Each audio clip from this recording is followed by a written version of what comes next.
Hello, everyone. Welcome. Damn it, it did not get Melissa's name in there, but that's all right. Substack was being a pain in the ass on us tonight. Um, Welcome, everyone. It is Banner and Backbone. We're bringing a special report. I'm Nick Perro, joined by an incredible panel of guests tonight. Um, and so I'm going to list off some quick names here because they're going to be hard to see, hard to read because they are small if you are not on a full screen. So I'm going to list off some names, get some introductions real quick from everybody. Tell us where you're from, what you do, and then let's get into it. We're going to be talking about how we can focus our efforts and get into real sustained protesting, and how we can target weak Republicans and even weak Democrats to actually start doing the shit we need them to do instead of being feckless, spineless pieces of crap. So, everyone, I'm Nick Perro. I am Sick of This Shit Productions or Publications and Banner and Backbone co-founder. You all know me. It's great to see everyone smash that heart and join in. Next, we've got Shane Urich. Introduce yourself real quick, brother. Hey everybody, my name is Shane Urich. I am the founder of the Firebrand Project, a contributor on Banner and Backbone, and a great friend of almost all of the people here, and soon to be friends with these two fine fellas that are joining us, Zev and Dean. But I am just like the rest of the folks here. I'm a guy who loves democracy and is just like Nick. I'm sick of this shit. I write about it, I yell about it, and I'm stoked to be here. Thanks, Shane. And next we got Sherrod Swaney. Hi, my name is Sherrod Swaney. I'm the co-director of Senate America. Senate America is a 501c4 organization defending democracy, resisting authoritarianism, and giving back resources to the people. For us at Senate America, it's all about creating grassroots organizing and connecting it to sustained civic impact. Gavin? Well put. I'm the other co-director of Senate America. I'm Gavin. I'm from New Mexico, and I'm so glad to be here with all you amazing people. Can't wait to get into the conversation today. Awesome. All right. Thanks, Hi, I'm Melissa Corrigan. I am super excited to be with all of you. I have loved doing lives with Shane and Sherrod and Gavin, and I'm so looking forward to meeting these guys. I'm with Counterstory Media. So our tagline is we exist to audit the narrative. So we tell the stories that others won't. And I've been doing deep dive investigative reporting on the flock safety case here in Norfolk, Virginia, as well as the Letitia James case, among others. So that's what I've been up to. And then we welcome our two fantastic extra guests tonight. We have our extras. You hear that? we have the talent coming on tonight. We have, as I've been asked to call, Dev or Dean Blundell, who is the Silver Fox and host of the Dean Blundell Show, and does some amazing work. Is a great friend from Canada. Dean, can you introduce yourself? Other than that, yeah, actually, it's not my name anymore. I'm Corey Lewandowski. I'm currently with Kristi Noem in Parts Unknown. No, listen, great to be here. That's not something you want. I really don't, especially because I love dogs. But listen, I'm from Canada, from Toronto. I'm actually in your neck of the woods this week in beautiful Kissimmee, Florida.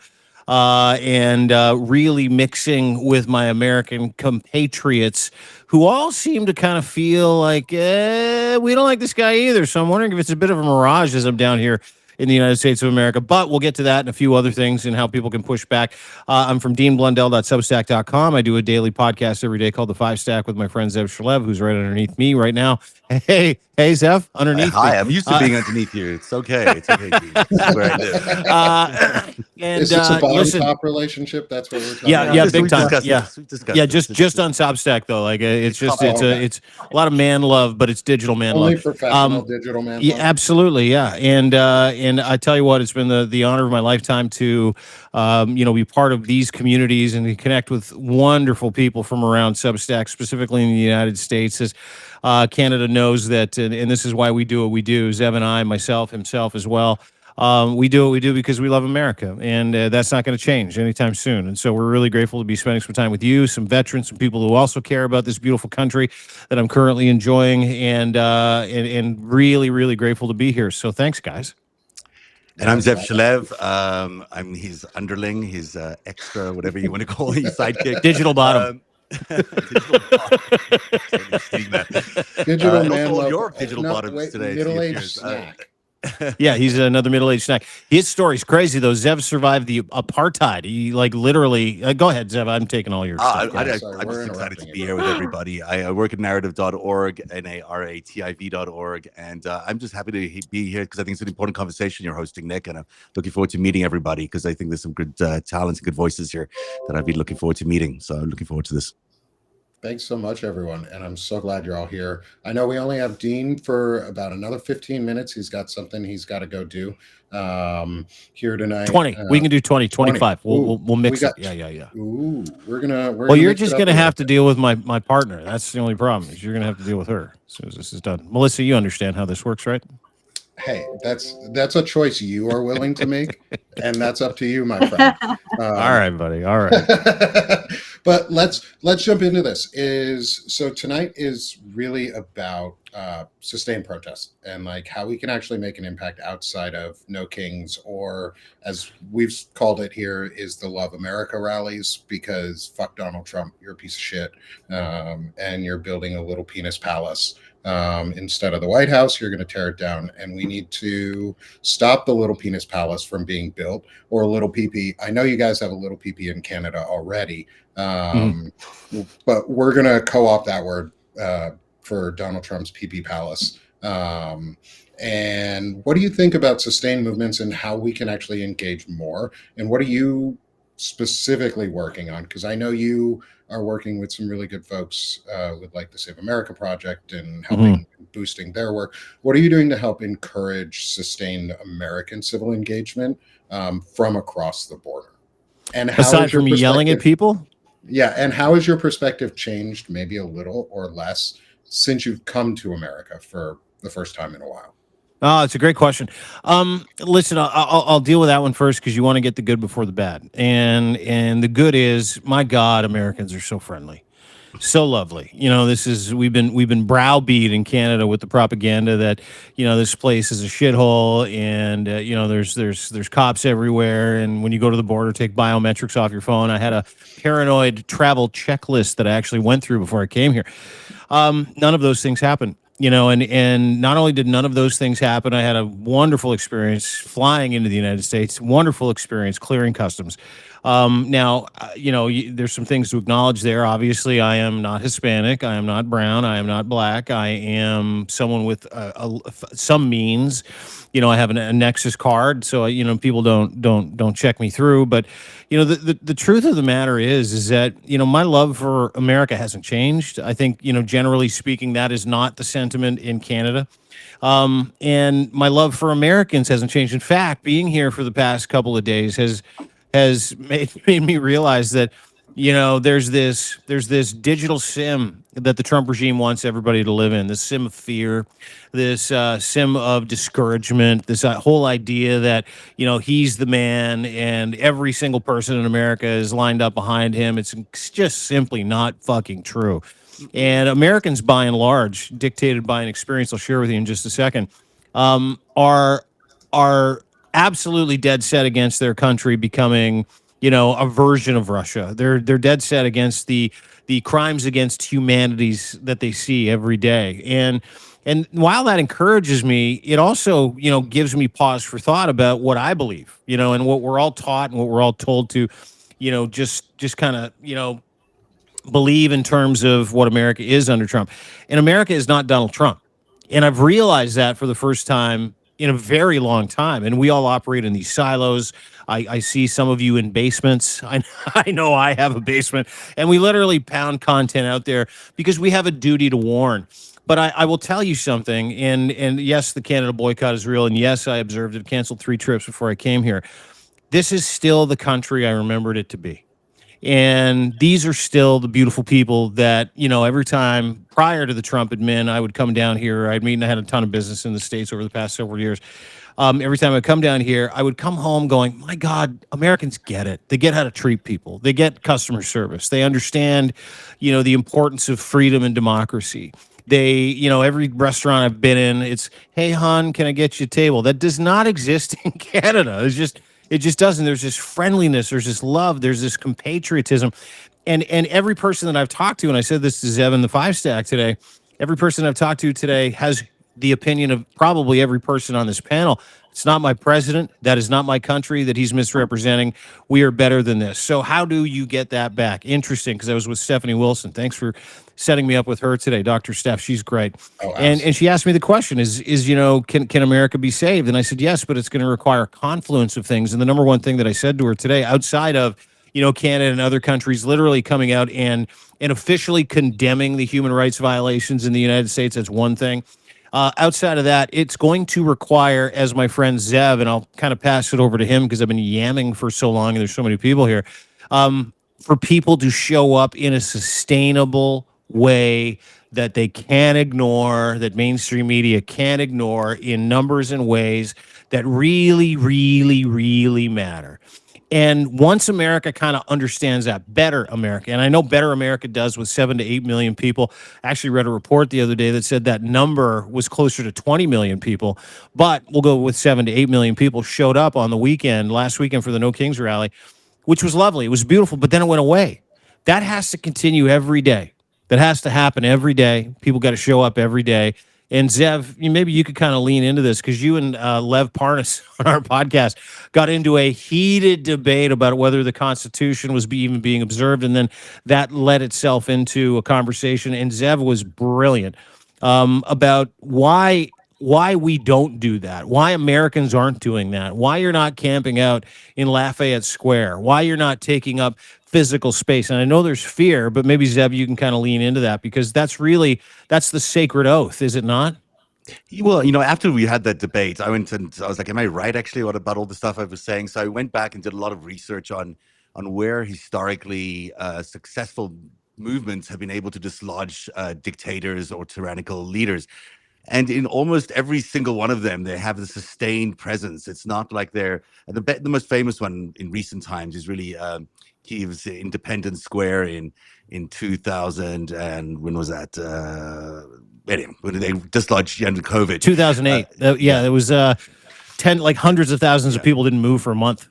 Yeah, and this is the whole idea of like occupying a space has become really important for every one of these movements. So that's one of the sort of features that I think is just important for everyone to realize that holding territory, significant territory that the powers that be can see all the time, or that they are constantly aware of, is really important. Which is one of the reasons the Trump regime has put in all these ICE agents and all the attempts to subvert rights in DC. It's all about making sure these protests don't happen because they know it's their one weak link. It's if they have these giant protests developing or a site developing like Independence Square or Maidan Square, then that's a real problem for them. They don't want anyone capturing any territory like that can be the center point of any protest movement. But the other thing that came up was in talking to Olga Lautman, and she's done a lot of research, incredible research into all sorts of things, but it's specific about Ukraine and Russia. One of the things that she pointed out is that it's got to be sustained. It can't be these one-off appearances that you show up once a month, and it's great that 7 million people show up, but if it's not sustained and it's not strategic, it's going to fail. Because even going out there and saying no kings isn't really a good messaging. I mean, we don't really hate all kings. We just want no kings here. And it isn't really saying no about something is a negative versus saying what you're for. And so she recommended that in every one of these protests, and her analysis also proves this, that there's got to be sort of attainable goals. And one of those attainable goals that she threw out, which I think is quite a good one, is like having can we force them to unmask all the ICE agents across the country? Because that's a real attainable, achievable thing that's reasonable, that they can all feel good about too. Like it's one of this, and as a first step, that seemed like a really good idea. And then I tried to rank a whole bunch of others issues that might. And I used AI to rank what the most feasible issues might be. And there's plenty more that we could add to this list. But there's I think if we choose identifiable, easy goals that we can target, that the administration can be forced to step down on, they'll need to do it because they will want to resist. They want to be showing that they're at least paying attention to the people. That way you get one success, and then you can build on that success by getting another success. And in all these analyses, these movements have started out having these clear demands. Some of them have called for brand new elections. I mean, that might be even one of the demands that you could land up putting in.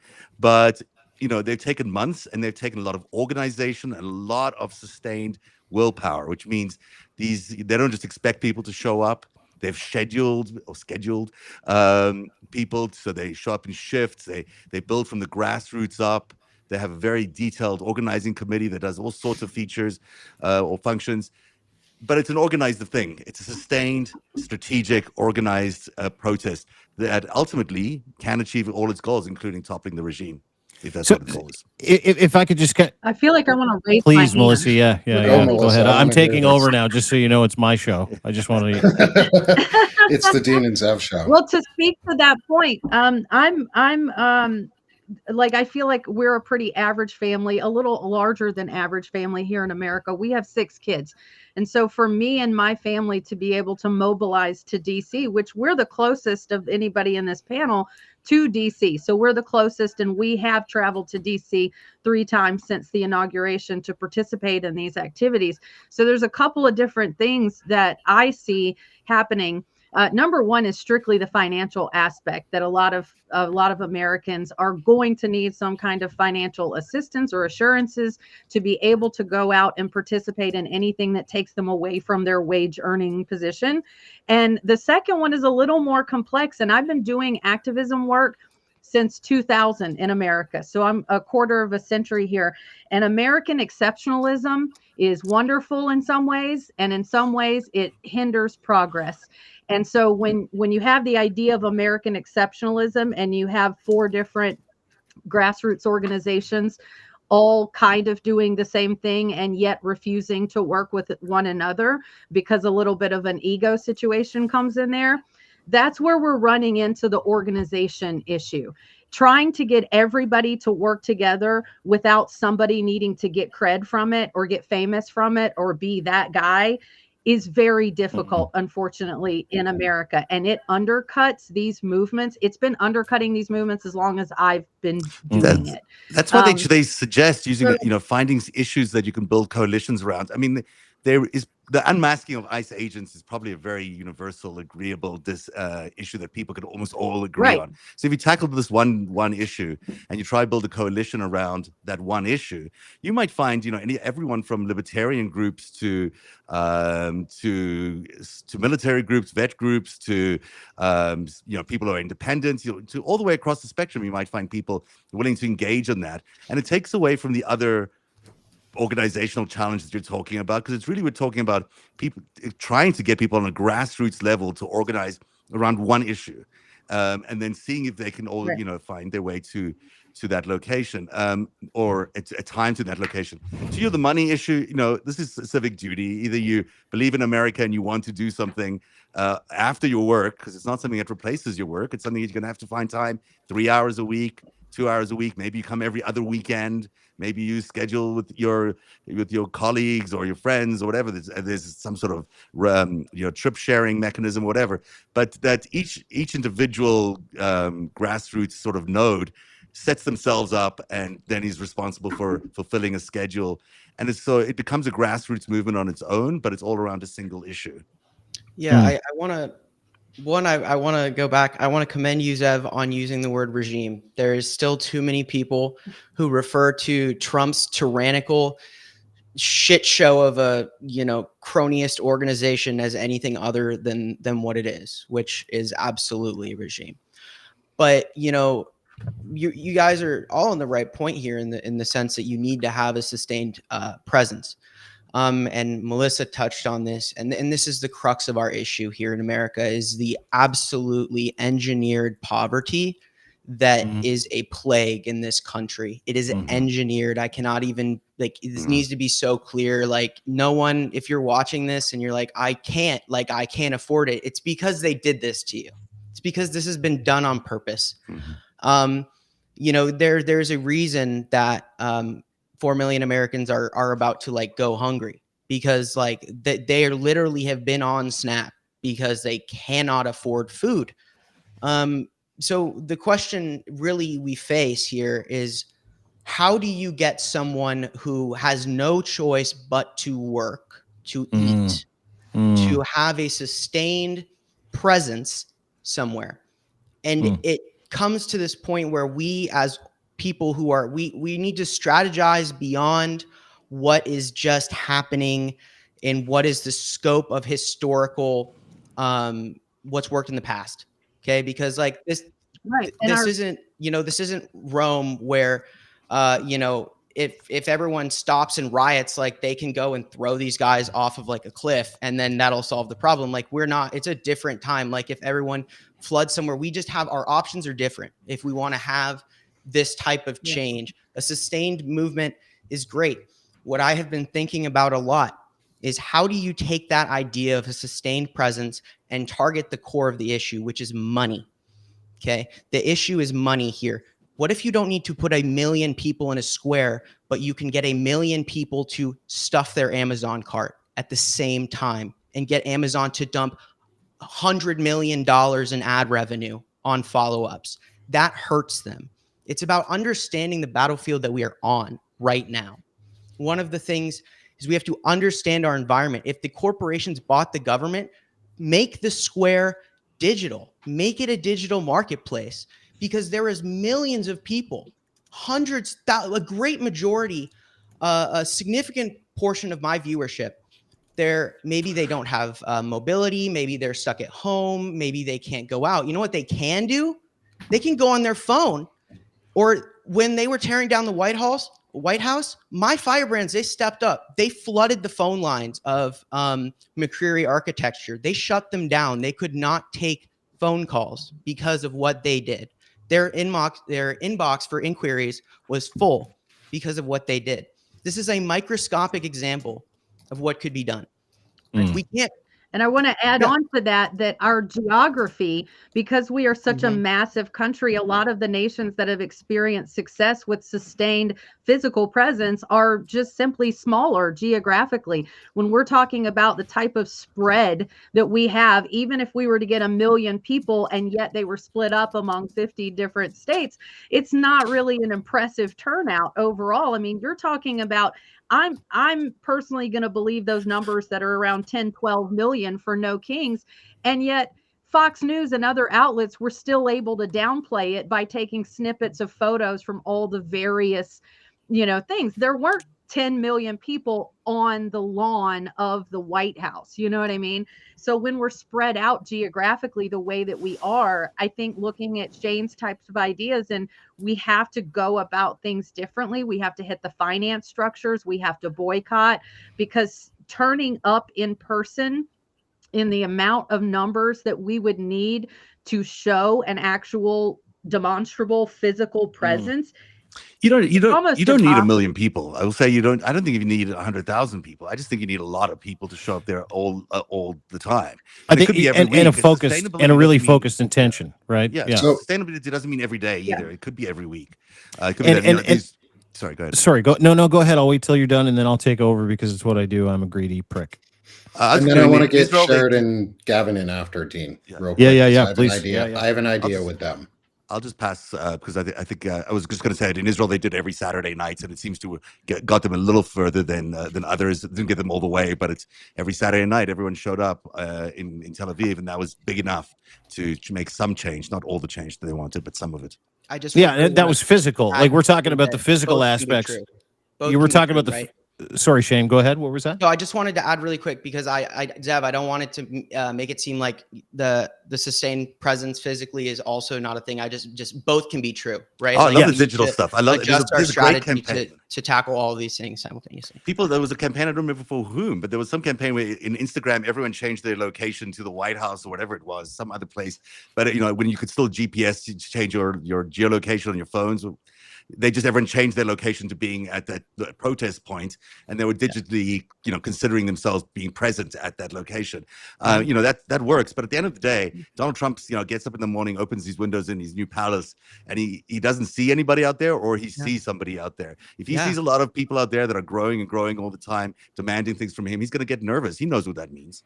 Yeah, and he's going to do something tell you stupid that too. The DC residents are doing that. Starting November 5th, they're going to be sitting there. Good. So As they should, and outside of the idea that you can't physically get there, and I get the limitations, and Melissa, I think you're bang on, and Shane, you're bang on. I mean, you've got a country that has been engineered to step on the most marginalized people in that entire country continually, and to continually go back to that well to get you to donate to them, to give to them, or else your life's going to be terrible. And they do that through religion. That's an whole other conversation. But one of the things, and you know what, you can look to your northern neighbors for a little bit of sustainable protest advice. This is my first trip. I canceled 3 trips to the United States this year. 3 trips. 30 to 40% of Canadians that had business or travel planned to the United States canceled their trips in the last 10 months. Not only that, we have inflicted in the neighborhood of $7 billion worth of damage to the United States travel economy, food, beverage, conferences. Like I'm here because my partner's at a conference, and she was like, I just don't want to go. And I'm like, well, I'll go. If you have to go, I'll go with you. And she's like, but that breaks your boycott. I'm like, oh, no worries, because your company's paying. So we're good. It has nothing to do with me.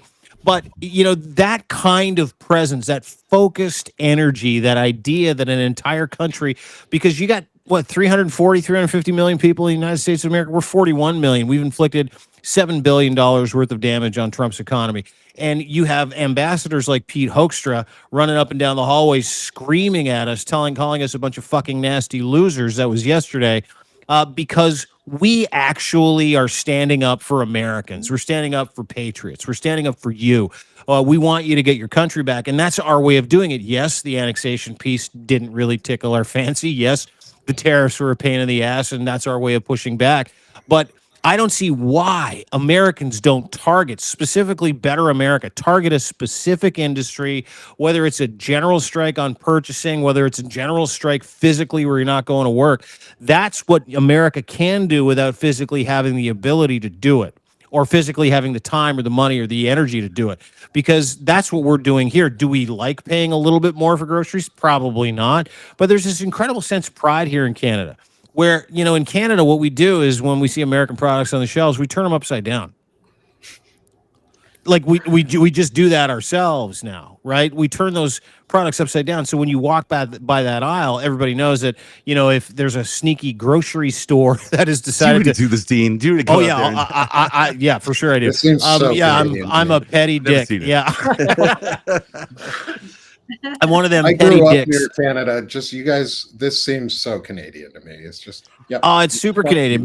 But that's the same kind of pride that Americans need to have, and the same kind of energy they need to take into a digital campaign or a focus campaign, to your point, because like some people just can't show up. And I want to shut up right now and pass it over to Nick, because we got a couple people that have just sat there looking at us like, hey, dude, when are you going to shut the fuck up? So we've got Gavin. So we've got Gavin and Sharon, who are probably the nicest of the 4 of us, or of the group of us here, and won't interrupt Thanks, like Nick. we do.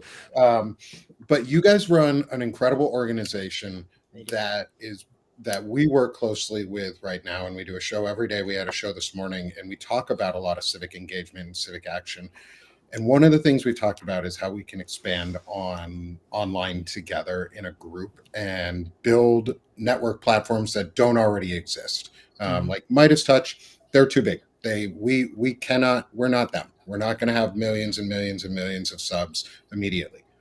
But we can share with each other. We can build each other's networks and do subscriber shares and reciprocal subscriber bases and things like that. And I wanted to get your guys' thoughts on that, Sheridan and Gavin, and then Dean and Zev, what you guys think too on that type of idea, in terms of like Banner and Backbone is a media network that if we shared subscriber bases into and did agreements with each other and be very transparent. Like I'm telling everyone on this show that's going to watch it and watch it later, this is what we want to do. So if you don't like it, obviously, please let us know. But we would like to do this so that we can build a fucking network fast for y'all and be a digital space to promote that. But also, Sherrod, Gavin, how do you guys fit in with that with Centered America, and what can you guys do to use your platform to help influence this? Yeah, so I really liked what Dean was saying about him coming into the States and how it still feels inviting. There's still that American energy that still feels wholesome, and that energy is still there. It just needs to be organized in the correct way. It needs to be based on hope, creating those one-on-one connections, those relationships. And that's what we're doing here on Substack and with social media advocacy, is that we're actually building relationships with the subscriber base. They are the people that are organizing. We're seeing that in campaigns like Zoran Mamdani's campaign. It is the people. 90% of his donor base was small dollar contributors. And so we want to build a stronger base, work together, make sure that we're creating those one-on-one connections, not just collecting names, but also building communities. And that's what's so important right now, especially with the social media sphere, but especially grassroots organizing. Gavin? Yeah, Centered America was built on this idea of, reconnecting this country because it's so divided. And I like what Melissa said, specifically targeting the size, the mass of this country is huge. And there is a lot of struggles that we continue to run into when it comes to organizing in such a large country. But, through the organization and through the protests that we've already seen through No King's Day, the consistency is key here, right? It's consistently going on a specific day and continuously showing up. And from the first No King's Day to the second one we've just had the past couple of weekends here, it gets larger and larger every single time I attend. And that's the kind of stuff that I like to see, and we like to see at Centered America, because we know that we're doing something right when more and more people are showing up consistently. And like what Sherrod said, it's important. It's about the people. This country is built on the people, not the people that run it. It's a bottom-up system that we're trying to foster here. And, Centered America, we pride ourselves in doing physical change. We do our best to help out those who are needed the most. And, we maintain strong, visible presence at many community organizations and demonstrations, including No Kings. And oftentimes with my team here, we provide free snacks, free waters, free anything, free information to get people engaged and to get people continuously coming back and being curious and being intellectually curious about what this country is going through right now. And not only that, collaborate with many different local organizations, and other partner nonprofits, including Banner and Backbone. That ties exactly what we're talking into right now is developing this community that's larger than ourselves. And we're able to do that through sub-sharing and, sharing information with each other like we're doing right now on the live. It's super important. And just to touch on a little bit of what we're actually doing right now, Centered America has been able to raise $30,000 since our inception. And that goes directly back to the people who need it the most in our communities. Currently, we're working on, creating community relief packages for veterans, homeless vets, and marginalized communities. And it's through the support, it's through the community, the digital community, Shane, that we're able to foster online that gives us perpetual motion that actually creates change. Yeah, and I want to touch on that point too, that sustained piece that you were talking about the care packages and things like that. One of the things we keep talking about and people keep saying in the show is or in the chat is we don't have money, we can't do it. We're all broke. We can't afford to protest. Well, this is the way, right? Is this a place that we can provide those care packages, those abilities? We've seen it with Sherrod and Gavin so far with the amount that they've been able to raise. But Zev, Dean, what are your thoughts on that? Do you think that groups like Save America, yourself, can help participate in those types of things to build up larger care packages?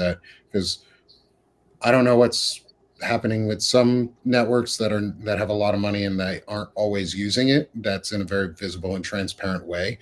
But the American people, and I know some Canadians, are really, really asking for like real action and like the actual sustained involvement, but the financial aid. And we're also afraid of the word like support for financial support for protests. Yeah.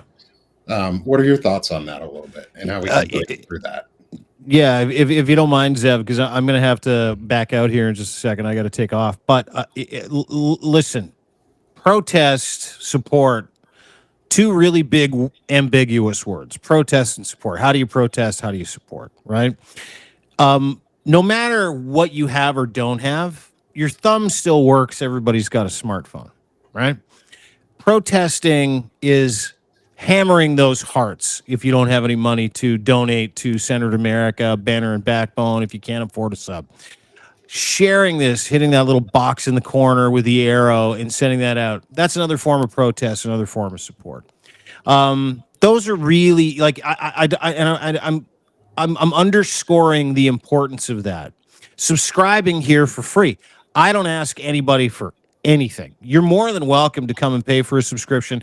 I love the fact that you do. And I said this before because I had a conversation with a friend of mine who works at a magazine. I'm like, magazine still exists? I said, he's like, yeah, it's an online magazine.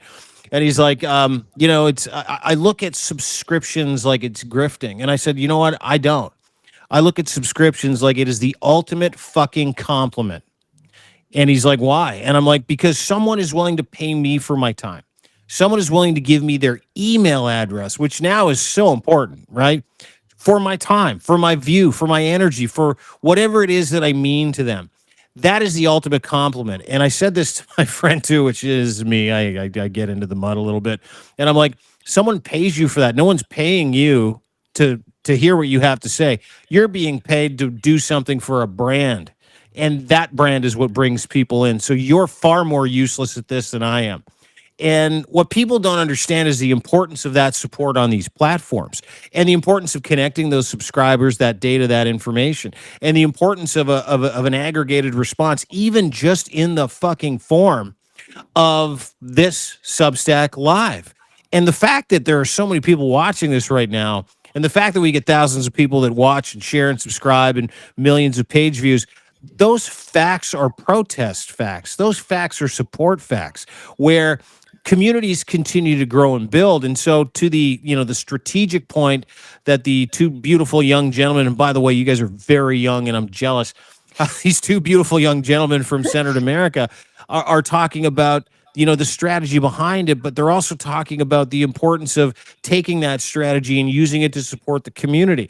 That community exists in as much as we protest and support each other every time we share, like, subscribe, every time we tell everybody that, hey, I got Shane Urak from Firebrand today. And by the way, I love Shane. I said that to him before. I'm like, Shane, you're one of the great writers on the planet, dude. You're fucking awesome. So is everybody on this platform right now. Everybody in here is professional grade. And the second that the world realizes they can't trust mainstream media anymore, which, by the way, I don't know how long, I don't think we ever could have. But you have no idea the importance that you play in just being able to show up, because a lot of people can't do this. A lot of people don't want to put their face on a camera. A lot of people don't want to put their words on a piece of paper. And you guys are heroes, specifically because you're doing it in the United States of America. So before I take my leave, protest by supporting every single one of these gentlemen and women that are on this podcast. Protest by sharing their content. Protest and support by not only sharing, but subscribing, free or paid, it doesn't matter. Because this is where America comes alive. It's this bubbling underneath the surface of so many people that have said, as to Zev's point, this is my fucking civic duty. I got a duty to warn. I got a duty to inform. I've got a duty to come alongside my neighbors, no matter what color their skin is, no matter where they're from, because I love my country and this is my identity. And you're about to lose it. I don't think you will, but it sure looks like it is. And so that protest and support in these menial, might think they're menial little ways, whether it's $8 a month for a subscription, a yearly subscription, whether it's sharing, whether it's subscribing, doesn't matter what it is. Those little micro protests, everybody can do it because we don't ask for anything. All we ask for you to do is to share the truth with people. And that's what all of these gentlemen and Melissa, by the way, that's what they all do every day. And I couldn't be more proud to be on this podcast. I want to thank you guys for having me. So thank you so much. Thank you, Dean. Thanks so We much, appreciate it. Dean. Appreciate you so much. Really And appreciate the kind words. And All I'll right, see you good. again soon, Dean. Yeah. Thanks for coming on with us. I'm going to bring us back to our other screen here. And Yeah, do it, and then take it easy on Zeb for the rest of the podcast because he looks like he's. oh, we'll Looks- try. We'll try, Dean. Look like what? He looks like what? That Left that me was a hanging. mid drop. Left you hanging, Zeb. And, But I and mean, going back to his yeah, point, go it's ahead, like Sharon. we never ask like for paid subscriptions other than, if you can, you are able to, but you don't have to, because those free subscriptions matter. That community is what matters the most here. And of course we appreciate it so much, and it helps us get out that action. It helps us get out tangible items for the people, keeps us going, keeps those resources going, helps us be able to put out our newsletters every day. But it's the community that matters the most. It's the support from all of you that are building these communities up and making sure that we thrive and that we're able to fight back efficiently. You guys have built a great organization, and it's fantastic that you're doing it in the way you're doing it. And just to everyone's, maybe I can put put all this together in one sort of idea. There is a giant gap in American politics right now about the middle of the country, the sensible, moderate, centered political space that is, maybe it's independent, maybe it's less conservative Republicans, maybe it's less liberal Democrats, but there is a giant waiting, void waiting to be filled in this space. And I just believe if you can observe that and you can see that exists, all these other ideas really fall into it. Sustained protests that don't come from an extremist point of view. They don't come from the extreme sides of the political spectrum. They come from the middle, from the common sense, moderate Americans that, really support modern common sense thinking. It's so easy to see how you can build networks on top of that, how you can build organizations, how you can build sustained protests through that. It just takes people to do it. Now, I know you guys have started something like that, and it's great, but it's the more you can do in that world, the more direct organizing you can do it. I still believe these sustained physical processes are very, very important to beating the system. Shane, earlier on, you're talking about the poverty issue. It's going to get worse. Oh my God, yeah. This is good times compared to what's about to happen once the economy crashes, once the US dollar starts tanking. I mean, there's a real nightmare scenario coming our way, and not only for America, but for the whole world, but particularly America, because of what Donald Trump is doing with his tariffs and all that. We are really facing a very difficult financial situation for everybody. So yeah, you can live in your poverty, or you can fight the system. And in some ways, fighting the system from the extremes, we know is not going to work, but fighting the system from the middle, where there is a lot of people who are frustrated as anything with this government, and frustrated with anything by Donald Trump's regime and his, building a palace, is literally building a palace, with the White House is. And we need to try and, harness those voices and give them a place to go to. I don't think they have a place to go to right now. They sort of are terrified at home, scared to go out, scared to protest. A lot of the time they're spending on social media, but that's not going to be good enough. The oligarchs control all the data. They can control exactly what's popular and what's not popular. I'm gonna bandwagon on your idea, because you just said something perfect. The oligarchs control all the data. Not only do they control all the data, but all their data farms. This is a statistic I love to say, because it's 51% of internet traffic is bots, not people. So you get on the internet at any given time, you are already outnumbered by groks. There is a swarm of angry groks everywhere you go. And this is one of the things where, these people, they feel alienated. I always say there is less Trumpers than you think. Oh, yeah. And if there was a lot, now there's barely any, because this is how I deal with them. And even if they are real, if I see a comment, let's clearly, pro Trump or whatever, I say, back to bot school, comrade. Whether you're made of a brain and you're a human being, or you're a piece of code, you sound the same to me, right? And it's one of those things where we have to understand the space we're in, and that they are actively trying to, our digital presence is under siege. And now they have that Sora level ability to create human-esque AI that emulates people, that looks like people. I started a YouTube, but what I did is because I was curious, I let it take me down the MAGA rabbit hole, which was way too easy, by the way, way too easy. I didn't even have to do anything. Yeah. It pretty much, I clicked on 2 videos and YouTube took me right there. I didn't have to search anything. It was recommended. I clicked on 2 things. But you see all of these new YouTube channels with, I don't know, 10,000 followers, 10,000, 5,000, 4,000 subscribers, 300 views.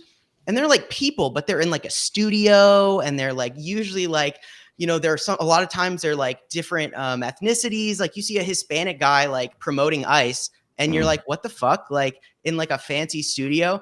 And then the next thing I see is like, a black guy, like who's like talking up Trump. Like, he's been super fair, like, and all the things about like him handling rent in New York City when he was like younger was like, it's all fake news, right? Like these are not people, but we are actively fighting in the information space right now. Like this is a sustained conflict between real people and the oligarchs who have data farms that flood the internet with bots, and they're in charge of the platform. If they want to get rid of the bots, you have to submit a ticket to them for them to take the account down.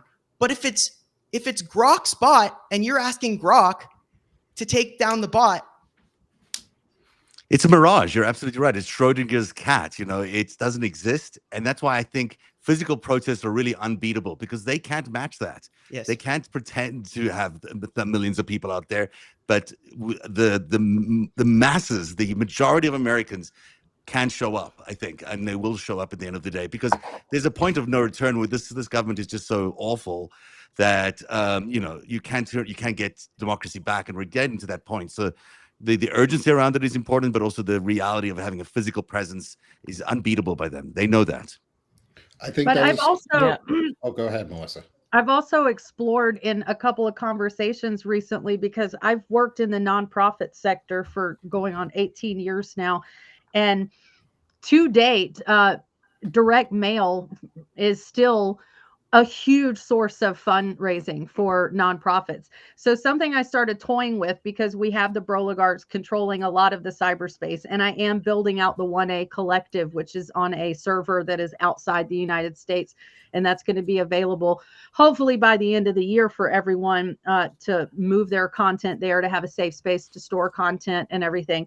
But right now we're dealing with the here and now and what we can do in this moment. And I do think that direct mail is something that we have been grossly overlooking in terms of organizing, because you can buy mailing lists based off just about any demographic. If you want every redhead who was born in the year 1987, you can buy a mailing list for that, right? So we can target mailing list. And I even posited the idea of everywhere where they're building a detention center, taking an aerial photograph and putting a star over that person's neighborhood and saying, this is the detention center, this is you. And on the back, putting photos of detainees being treated poorly, or children in zip ties, and like driving that point home. Or Like if you want to talk about their politic, a direct mail, a postcard that says, are your grocery bills too high, in red on the front, and you turn it over.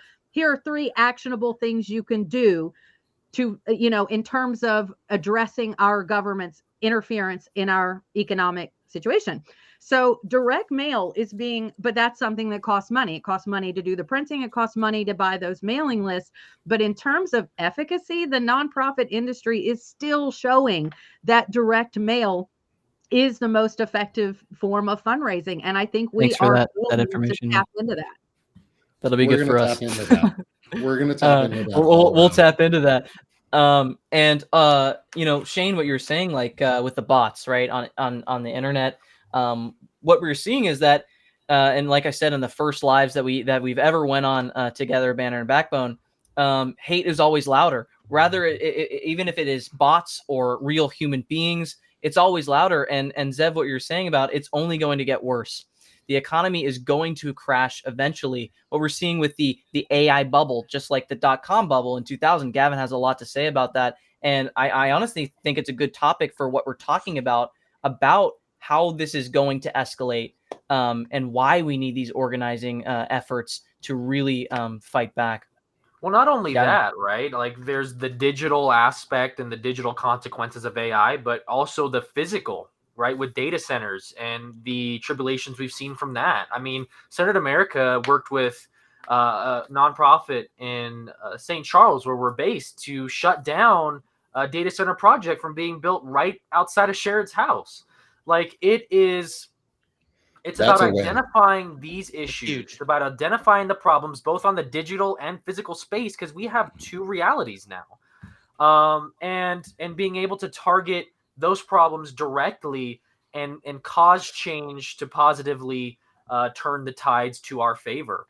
And we see a lot of similarities right now with the .com, or with the AI bubble, to the .com bubble. And anybody around during that time, I was not, can tell you that it feels very similar. I've been talking to a bunch of people about the relationship that the .com bubble had with the economy, and how that shifted a lot of what the economy looked like moving forward in Bush's administration, similar to what's going to happen right now with the AI bubble and a lot of the gray legal area that has been continuously taken advantage of through these companies. Well, yeah, I mean, and Yeah. there's this environment. Go ahead, Sherrod.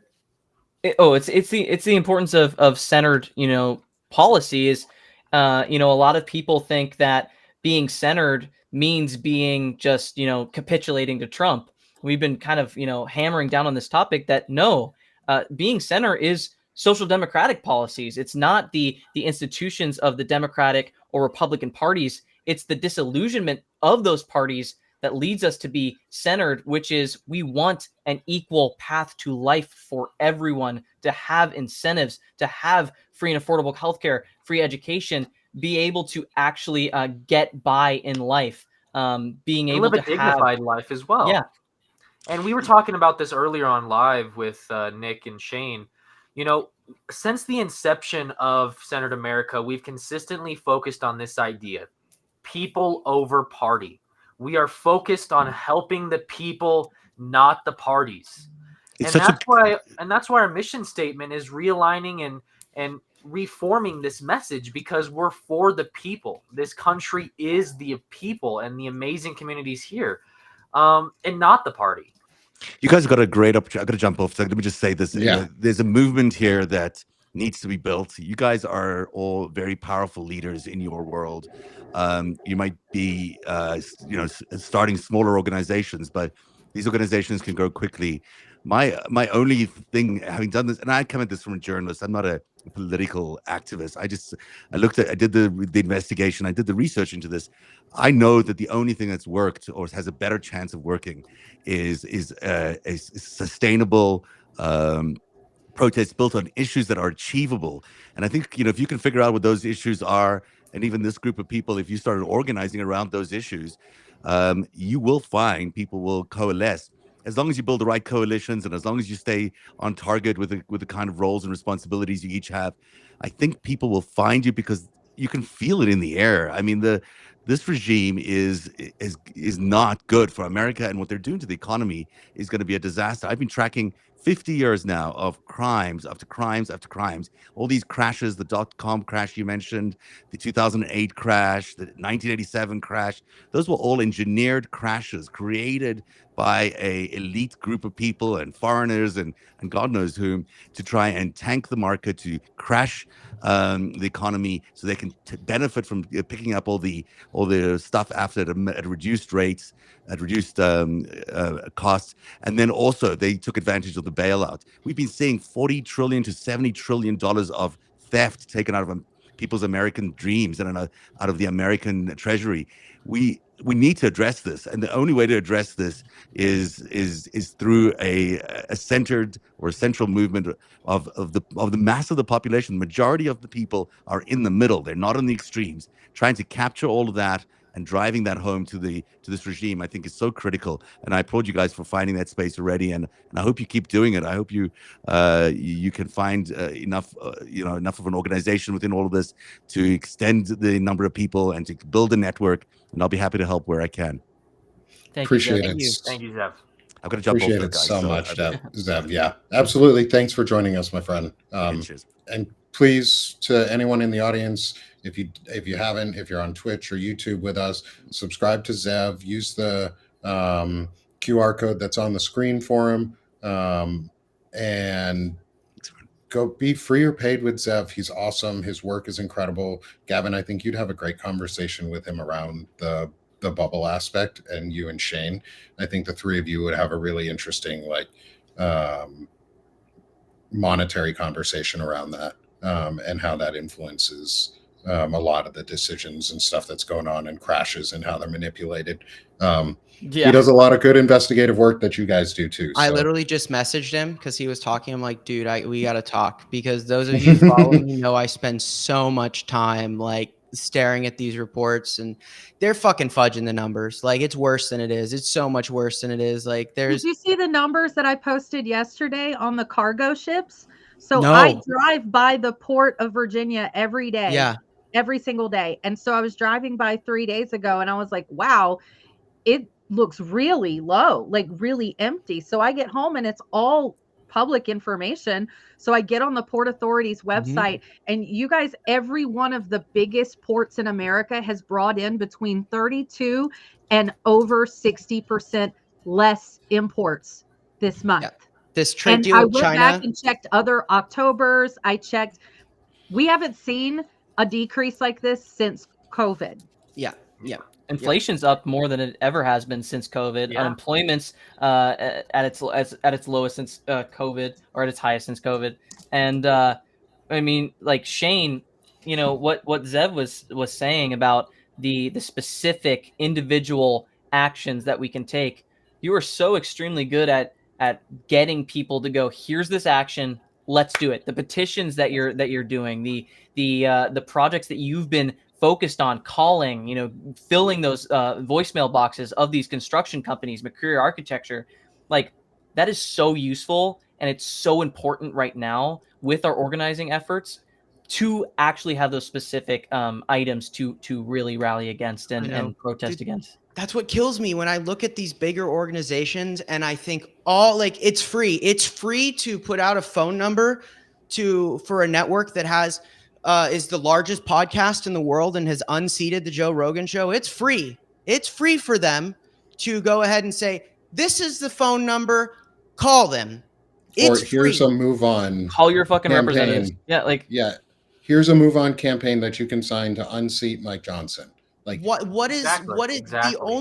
the only excuse? And actually, was it who said it? Like American exceptionalism? That was you, Melissa. The only excuse for that kind of behavior is American exceptionalism. It's I have a brand, I'm competing, and I want to sit on top of the new media kingdom. Like and especially because for what happened and what you guys saw, I got a response from Midas Touch Network. They responded to me after I came. I went on a little bit of a bender, and I called them out. I called them out, and Shane, you went Rightfully hard. so. And you know what? I responded to them. Mhm. Crickets. What's up, Midas? What's up? We asked you to be transparent. What's up? And we're not asking for anything more than we are doing. Like, Yes, we're being exactly. transparent. Like, we're on this show right now. We talked some great questions with Dean and Zev, and they gave us incredible information. And one of the things we even did was announce the idea earlier today too of collaborative subscriber sharing and become a reciprocal subscriber sharing between Banner and Backbone and Centered America, which is something we are actively working on, because that boosts both our numbers. That makes us stronger as a group. Go subscribe to Dean. Go subscribe to Zev. Melissa's not in the link on this one, which really sucked. But I'm going to bring everybody's QR codes up here in a moment. I want to get us to close out the show here in a sec, because it's nighttime. I got kids. I want to go hang out with my family. as you should. But I have two videos from the Save America project that Dean Blundell has on his site on deanblundell.substack.com on one of his articles. I'm going to pull them up and I'm going to play them. They're from the Save America project. They're a minute long each. These are the videos that have been going around and are punching back and are starting to see how we can punch back in a simple way from groups like that. And then what we're doing right now is how we can punch back as a smaller set of groups, how we can punch back as the 600 people that are watching us right now. Like with 600 of you, if every one of you hit the subscribe button, as well as go to Counter Story Media and subscribe to Melissa Corrigan, if every single one of you did that, that's 600 people that are possibly half of you guys are not our subscribers yet, I bet. Or half of you are subscribed to one of us, but not the other. Like we build this community together, and if other groups aren't going to pick up the torch and run with it, Shane is going to be the firebrand who picks up that fucking torch and runs with it, and that's what he does. And we're going to start restacking and having Shane post those on Banner and Backbone as posts that we can blast out and cross post, and we're going to see if we can help with getting Centered America to do the same thing, because it's advocacy all work. over the place. We will be putting that out as much as we Yeah. can, because Shane does amazing work. I mean, Thank you. seriously, Appreciate hats off to you, man. Seriously. And it's very similar to the. Before we get into the videos, I'll just very quick. It's very similar to a campaign we did a little while ago, where we asked our subscriber base to write letters to the Smithsonian to bring back the impeachment exhibit. And when they wrote letters, it was tons of people, and they brought it back. And I don't know if it's because of our subscriber base, but it's because of people focusing on the issue, talking, emailing, and getting them to reverse their actions. And so I think what we're going to start doing is putting a daily action every day in our newsletter. It's something we did before, which is the Centered America Daily Actions, where it's an action a day. It could be community building. It could be, targeting something. It could be putting social pressure on an organization. But every day we'll have something for you to do, all of our subscribers. So that'll be great. An action a And day keeps fascism away. Hell yeah. And we'll be working on some direct mailer campaigns, I think. Yeah, with hit me up that was on Centered that, definitely because a I great got a suggestion laundry there, list. Melissa. Thank you for the input on that. That was we're going to take that and run with it for sure. So with that, let's switch over to these two great videos from the Save America Project and Save America movement that's going on, that Dean Blundell is helping support and blast out.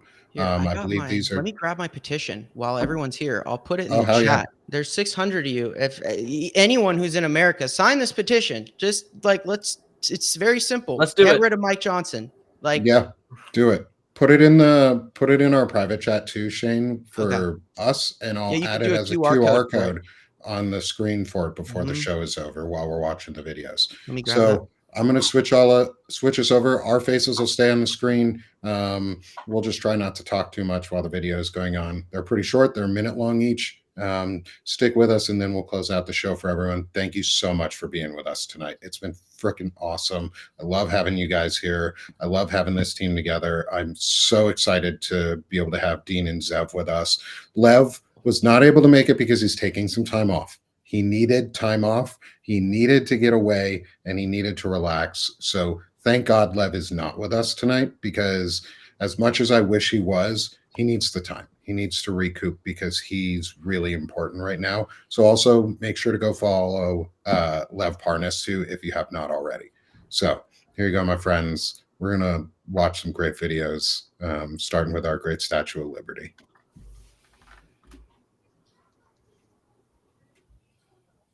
The torch of Lady Liberty symbolizes our freedom and represents our heritage, the compact with our parents, our grandparents, and our ancestors.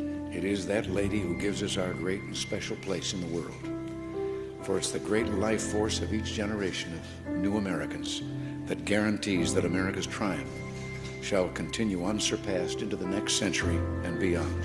Thanks to each wave of new arrivals to this land of opportunity, we're a nation forever young, forever bursting with energy and new ideas, and always on the cutting edge, always leading the world to the next frontier. This quality is vital to our future as a nation. If we ever closed the door to new Americans, our leadership in the world would soon be lost. Those who become American citizens love this country even more, and that's why the Statue of Liberty lifts her lamp to welcome them to the Golden Door.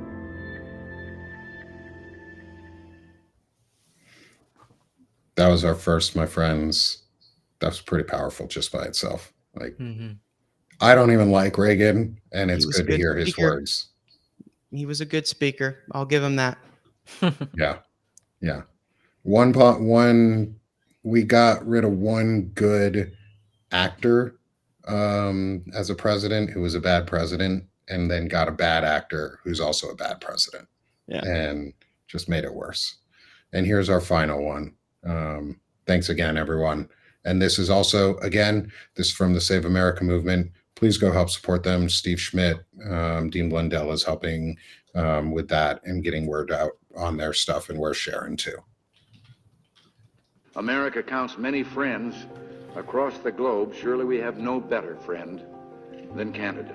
I came to this great capital of this great nation by crossing a border not which divides us, but a border which joins us. Our friend, our ally, our partner, and our neighbor, Canada and the United States, have always worked together to build a world with peace and stability, a world of freedom and dignity for all people. Though we share bilateral interests with countries throughout the world, none exceeds the economic, cultural, and security interests that we share with you.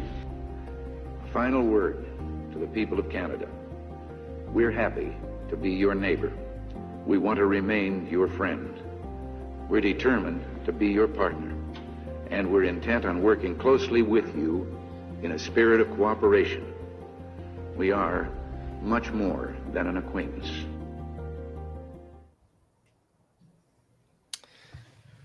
Powerful right there. And I'm glad we had Dean on tonight to be able to share with us from the Canadian side and see his perspective. And so we're going to close out our show tonight. I'm going to give everyone that's on here a moment to sell themselves, promote our networks and our what we do. Please come subscribe. There is going to be a QR code right now on the top left-hand corner of your screen. It's going to be there on the next screen. I'll make sure it gets pulled up too. That is for Shane's petition for the move on to remove Speaker Mike Johnson from his speakership and unseat him.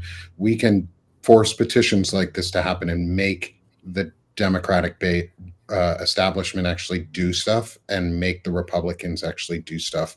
Citizen-led petitions are half of the battle. We need to show that democracy works by flooding the zone with democracy. So work with Shane's petition, help sign it, blow it up. He's got a couple really good ones out there. So let's switch over. First, we got our friend Zev Shalev. Make sure to go find him at narrative.org. Subscribe to all his work. He does some amazing stuff, some amazing investigative work. And he's just a great guy to come hang out with and be part of this incredible community and be a part of what we do. So thanks for Zev for joining us. Again, we also have Dean Blundell. Go to deanblundell.substack.com, scan that QR code. Go follow Dean. His work is incredible. He is a neighbor of the North who is our silver fox, our friend, and a fantastic guy who just wants to make sure that America stays a free state too. And a free country too. And next, she's not listed on the show, unfortunately, so we didn't get her sub base in here and notified, but it's the amazing Melissa Corrigan. Sell yourself, my friend. Okay, so I've been working on exposing each one of the 10 directives that Pete laid out at his Let's Call All the Admirals Fat meeting that he had. And the reason that, and I've also dug into the NDA, and that's going to start rolling out. And a lot of that seems like a lot of really dry material, but I think it's super important that civilians understand what's going on in our military, that there are momentous, some of them unprecedented changes going on with our military, programs being established that are highly concerning. Long held norms that are being disposed of that are highly concerning. And the reason that I write about these and I break them down into pretty easy to digest pieces is so that you can go talk to your congressmen and senators about that material. Because a lot of our senators are sitting on committees, defense committees, subcommittees that are over the armed forces, and they have the power to question these people on camera in front of congressional, inquiries about the changes that they're implementing and bringing them to light. So the reason that I cover these things and break them down into civilian terms is so you can quite easily take that content and go turn around and call your congressman and say, why the fuck did we let Pete Hegseth do this? And I want you to confront him and ask him why this is okay for our military to be doing. And I like the idea of the action items. I've kind of fallen off. I used to include an action item in the bottom of every one of my newsletters, and I'm going to get back on that. And I think Banner and Backbone collectively, I think we need to send out a weekly one with all of our action items. Everybody here we should all get a laundry list, just a checklist that every one of our subscribers can do all of it. Yeah, Love it. everybody, if you want to, just go to Google. It's a great tool. Look up Clark Construction. Okay, Clark Construction. They're the guys who are building the White House. I found that they have a form that you can submit if you are interested in inquiring to be a business partner. Well, you know, those forms, they all go somewhere. So what you could do is put your name as a concerned citizen, put the address of the White House, fill out that form with a bunch of every empty space, something telling them how they're participating in the illegal destruction and building of a imperial palace on the I mean, we are all their business partners though, because our taxpayers are literally paying for that. I mean, let's not bullshit. Let's not fall into any bullshit. Our tax dollars are paying for that. So we are business partners. Yeah. So then go and fill out that form, and then every time they're going to get a bunch of notifications saying that they just received 639 business inquiries. And they're going to have to look at every single one of those. Even with AI filters, they have to look at them in case the AI is wrong. And it costs money. Every one of those emails, every one of those API server calls that they have to make costs money. Fractions of a cent add up real quick when millions of people all of a sudden flood your mailbox. It's called a DDoS attack. It is, you are doing a domain attack and flooding the zone with democracy. I fucking love this idea. God damn it, we are turning into white hat hackers, and I don't want to do that. We're not hacking anybody. That is not what we're doing. We're just communicating publicly through your forms. And we're just gonna flood the zone with democracy. We took up Melissa's time here. Sorry, this is all to promote Melissa Corrigan. All to promote Melissa Corrigan. What are we doing here? That's what we're doing. Sorry, that's what we're doing. We're promoting Melissa Corrigan right here. I do not care. This is the point. This is what we're all doing here together. Yes. We're going to fill out one of those forms and then bait people out to think that we're actually trying to have a business inquiry, and then that's when we're going to drop the email. Absolutely.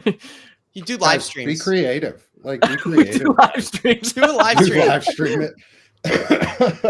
All right. So we've got Centered America on the screen now for our QR code. Gavin, Sherrod, give us some more info on you guys and how people can support here too. I'll give the rundown that we've memorized.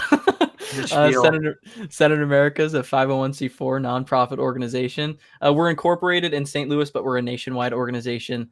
We're defending democracy, we're resisting authoritarianism, and we're giving out resources to the people. And we put out a news brief every single day, sometimes twice a day, to make sure that you all are informed and get the resources you need. And we're going to start putting daily actions in those as well. Gavin? Yeah, I just want to say through fundraising and stuff, we've been able to help so many different communities and individuals. And if you want to be a part of that, we're still doing pre-orders for T-shirts that directly help communities that need it the most, including veterans. And if you'd like to go purchase a T-shirt, just go to our website at www.centeredamerica.org and learn a little bit more about us, who we are, what we're trying to do. And, I just want to say thank you.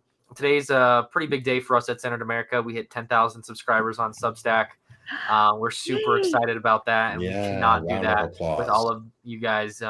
You're such an amazing community. Thank you for everybody who's watching right now. We can't do any of the amazing work that we're able to do without you guys. Yeah. I'm going to switch over to you, my brother, Shane. As you guys have been here, I'm Shane. I am the founder of the Firebrand Project. I'm noisy, I'm verbose. I have a lot of strong opinions, and I love our democracy. And I am lucky enough to know all these people. I used to write a lot more than I do, but I am trying to, get my 2 articles out a week. Thank you for scanning that QR code. I see you. Thank Yeah, you. we see you. Thank We see you I scanning see those you. codes.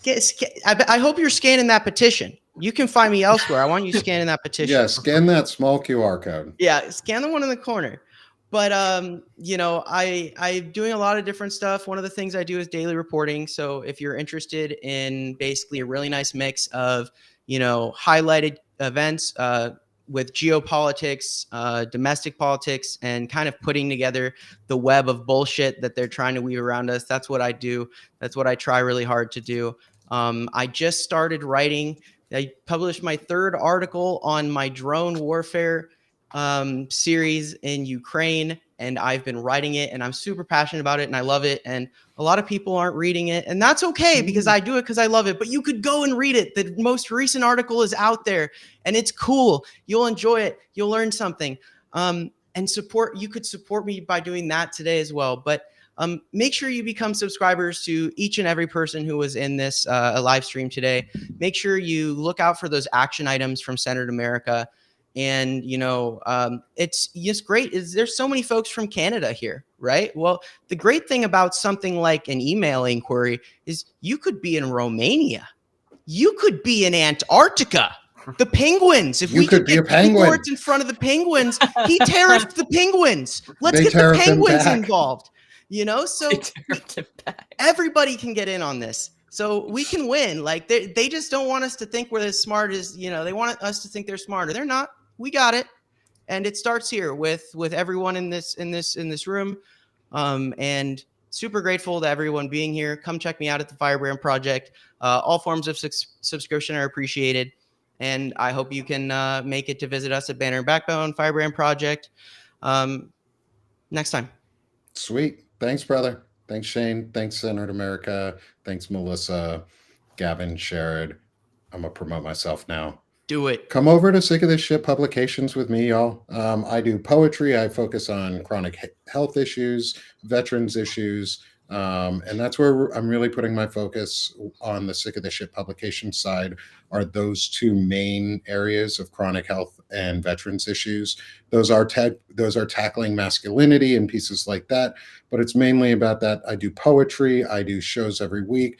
I am so excited with all the work that we're doing. We just hit 5,000 subs the other day, where I think it was 5,000 subs. I might be wrong. I believe it was. And it was great. I'm so excited for all the growth. And I'm having such good conversations. Join me tomorrow. I'm talking to Wajahat Ali from The Left Hook with Shane Urich in the morning. The petition, for anyone who missed it, it's in the top left-hand corner of the screen right next to my head with the words "Move On" underneath. You can scan it. It's going to be in the show note. It's going to be in the show notes and on video after if you want to watch the replay. Just if you've already seen, but you want to get the QR code, like I said, show notes or just fast forward in the replay and you'll be able to get to this point with the QR code up on the screen. And for me, I'm also running a sale, 50% off my stuff until the end of the month. So until the end of Halloween. So come join me. And then finally, come join Banner and Backbone. Come join the network itself. Come join, be part of this big movement, be part of this community and this group who want to actually see change, who want to do more than just sit around and watch the change happen, who want to be part of the change, who want to know how to be involved, want to know where to get information, want to know where to find all of the Move On links that Shane is putting together and all the direct action and free civic engagement that you can take. Shane's putting up shit all the time for that. Shane's putting up stuff all the time. We're going to be blasting that out. That is the home of Banner and Backbone. That's what I'm going to we send do. my White House article too, because I got all the tea on who's doing the White House in an article. Repost it on Banner and Backbone. Yeah, so I'll get that. I'll put that on my list of things to do tomorrow. But yeah, there's all and just to tell you guys how awesome you are. We shot up 80 signatures since that QR code went on the screen on Hell the yeah. petition. Awesome. 80. That's We're almost awesome. to 192, which means that Move On is going to have to start to rank it on the page itself. So these things, they Awesome. start to work for themselves once you get momentum. So like you guys doing this kind of action, it kickstarts the algorithm, right? It's using us, our thumbs and our screens. We can train the machine to do as we please. Just like they turn it against us, we can turn it against them. Exactly. And so, everyone, thank you so freaking much for joining us, for being here with us for almost an hour and a half, for getting to see Dean and Zev, and hanging out with me, Shane, Sherrod, Gavin, and Melissa. It's been such a freaking awesome time. I've had a blast. So much support in the chat. Thank you, everyone, for being here. Smash that heart one more time. It helps get this out too. Once we go live, it blasts it out. I'll even do my special little heart that'll show up on the screen because I love you all, because you're freaking awesome, because the Banner and Backbone community makes America great. You want to know what really makes America great? People like you, the Banner and Backbone community. So let's go out there and let's fucking do it. Let's stop letting fascism take over and let's flood the zone with democracy. I think that's going to be my new tagline. Flood the zone with democracy. Thanks, everyone. Have a great night, and we'll see y'all again soon. Thank you, guys.